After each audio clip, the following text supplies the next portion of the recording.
For joining me here with my pretty hate machine. I like to call him Hank, and sometimes I call him Elizabeth when he's being especially sassy.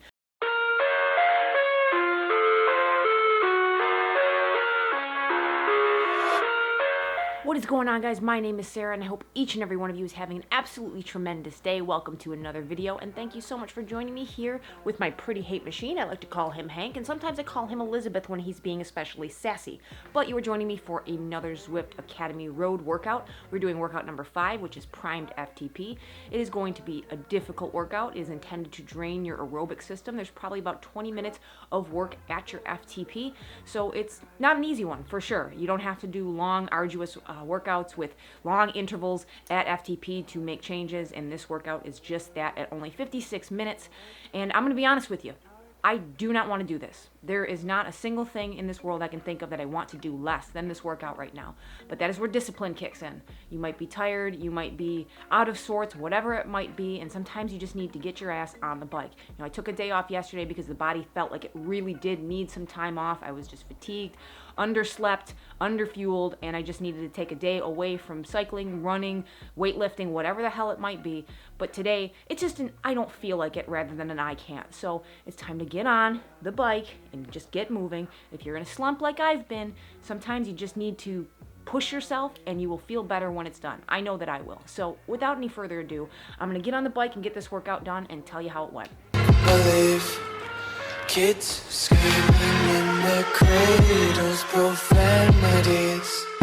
Some days I feel skinnier than all the other days. Sometimes I can't tell if my body belongs to me.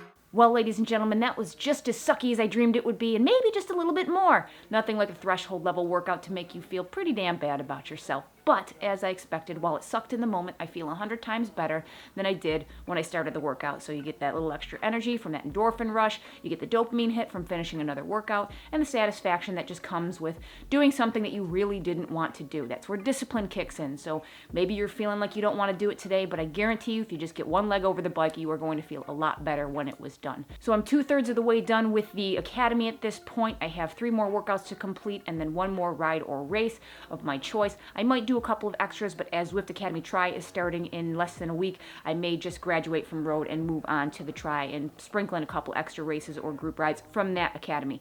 So I'm excited to move on, but we are still in Zwift Academy Road at the moment, so I'm going to go through this workout, read them off my phone, as usually is the case, because, well, memorizing these workouts is just a little bit weird. So you're going to start with a warm-up. This is a little bit different than what they've been doing for the last 4 workouts, so we're going to start at a much lower intensity. It's going to be 10 minutes instead of 9, and you are going to start at 40% of your FTP and work your way up to 70%. So it's substantially lower than the 55% up to about 85 to 90% that has been the case in the last few workouts. So it's just a little bit different of a format, but that's okay. It does the job. You move into 3 minutes of 55% of the FTP. They love that 55%. That's their bread and butter right there in these workouts. Then you move to a 3-minute ramp up. This is kind of going to round out the warm up. It's going to wake up the legs. This might feel a little bit stiff and miserable, as has been the case in the prior workouts. So you're going to start at 90% of your FTP to 110% of your FTP. So you're going to stay in that threshold zone, but if you're a little bit cold getting on the bike, this is where you're going to kind of work through all of that and wake up those legs. Then you're going to settle back into another 3 minutes at that 55%. And then you're going to do a bit of an aerobic primer.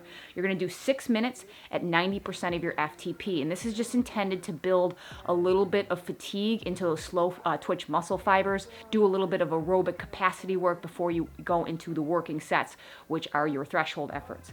After that 6 minutes is done, you're going to get another 3-minute rest at 55% of FTP. And this is where the primed FTP sets come into place. So there's going to be a total of 3 of these. You're going to start with 30 seconds at 120% of your FTP, and then you're going to settle into your FTP for 5 minutes. So 30 seconds on, settle into 5 minutes of FTP, and then you're going to get 3 minutes of rest.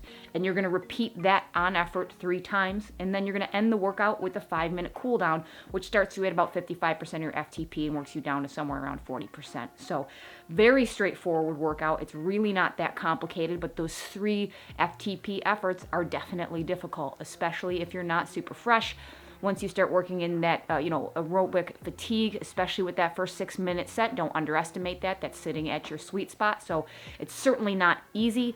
So you're going to tax that system a little bit. If you're feeling a little bit off the pace, or if you're feeling a little bit overgeared, if you're using erg mode, a recommendation that I have is if you feel like your cadence is starting to bog down and you can't shift around it, either pause the workout for like 3 to 5 seconds or turn erg off and spin up your legs to the cadence that you want and then just hit it back on. It's easy to do that if you can take the companion app on your phone and just put it on a table next to you and have it open. There's a nice quick easy button to hit right there. You just kind of smash that erg button or smash that pause button and just spin up those legs. You're not actually taking a rest as much as you are just adjusting your cadence around some of the opportunities there are with the erg system specific to Zwift. It just, as I've mentioned before, I'm not going to bag on Zwift for 20 minutes about it. It's just not as good as some of the competitors are. And I noticed that sometimes when my cadence would bog down into the 80s, it was more difficult to try to overcome and spike my power than it was to just pause very briefly for 2, 3, 4 seconds and let my legs spin up, keeping on the power, and then unpause the workout so that I would settle in. So I'm not kind of disrupting or losing out on the work. Just overcoming that erg resistance can be very difficult at the more difficult efforts just because Zwift doesn't handle it very well. So that's just a tip there. Some pretty obvious tips would be to come into this workout fueled and hydrated. It's definitely going to tax that aerobic system. You're going to need a little bit of sugar on board. You can do this workout fasted if you really want to do so, but I think you're going to really affect the quality of the workout. Cooling as well. Keep a fan on you. You're going to get pretty warm during a workout like this, especially if you're in an enclosed area like I know many of you are in your little pain caves that you have set up. You can try to grit it out and say, hey, I'm going to be heat acclimated, but realistically speaking, you're just going to hurt your ability to reach your capacity. So when you're training indoors, try to optimize so that you can optimize that power, not just, the ability to suffer, because suffering is important, as the shirt might indicate, but it is not everything. Another thing that I would recommend is find something in terms of music or TV or something that you like to listen to. There are a lot of purists out there that say that they don't want to listen to any music or don't want to listen or watch anything because they won't have that during their event. But there have actually been studies to prove that that's actually just replaced with a different type of stimulus.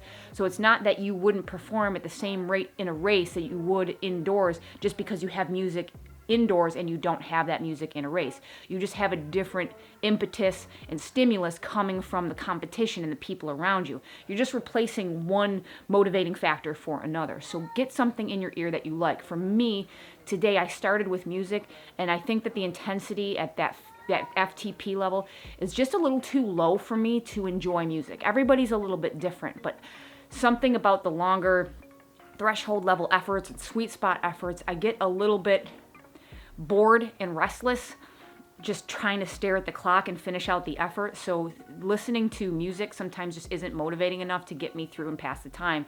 So sometimes if I can mentally engage with something else, whether it be an audiobook or a podcast, that helps me out quite a bit. And I definitely turn the music when I go to the anaerobic sets or sprint level sets because you just want that thoughtless, good sounding music in your ear. This whole workout has you set at a cadence of about 90. That seems about right. Somewhere between maybe 85 and 100 RPM is a good cadence range for these threshold efforts. If you tend to have a lower cadence, as I've mentioned prior workouts, might be a good place to work on that, right? If you kind of grind it out at 75, 80 RPM, you're going to put a lot of fatigue into those slow twitch muscle fibers. Sometimes it helps to offload that torque with some leg speed. So work on that during that workout.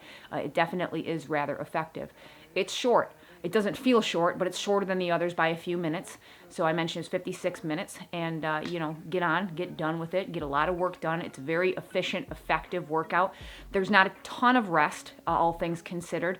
You're only getting about 3 minutes of rest intervals in between the sets, so you should be pretty close to fully recovered, but we're not talking about super low intensity, sub 100 watt recovery valleys. We're talking about 55% of your FTP for a few minutes just to get the heart rate down, get back on top of the cadence.